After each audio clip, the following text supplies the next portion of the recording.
Itinanggi ng palasyo ang pasaring ni Vice President Sara Duterte na ang gulo sa liderato sa Senado ay dahil umano sa mahinang pamumuno ni Pangulong Ferdinand Marcos Jr.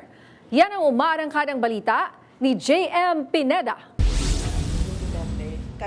Isinisisi na ni Vice President Sara Duterte sa administrasyon ang di matapos-tapos na tila tug-of-war sa liderato sa Senado sa pagitan ni Acting Senate President Sherwin Gatchalian at Senator Alan Peter Cayetano.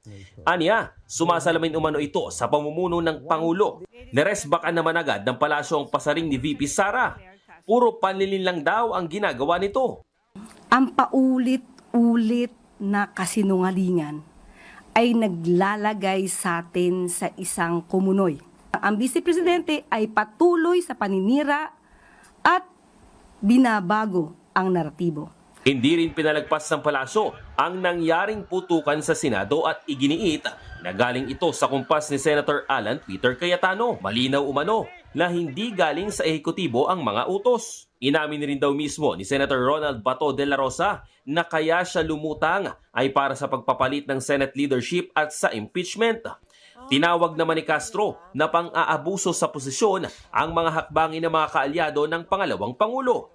Ang mga tao sa likod na to, ang lahat ng ito, lahat sila yung nagsasabing dapat na ibasura ang impeachment. Ito ay lahat para sa proteksyon ng Vice Presidente. So, hindi totoo na patungkol daw sa kahinaan ng liderato sa administrasyon.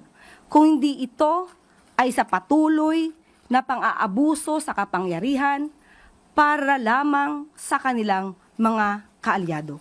Dahil sa agawan ng pwesto, nakabinbin ang maraming trabaho tulad ng paggalaw ng impeachment trial ni VP Sara. Isa raw yan sa ikinakabahala ng palasyo ngayon, pero ang gusto ng Pangulo ay nakaayon dapat sa batas ang proseso ng pagdinig para mapanagot ang mga may sala sa taong bayan. Wala pang tugon ang kampo ni VP Sara sa mga sagot at pahayag ng palasyo.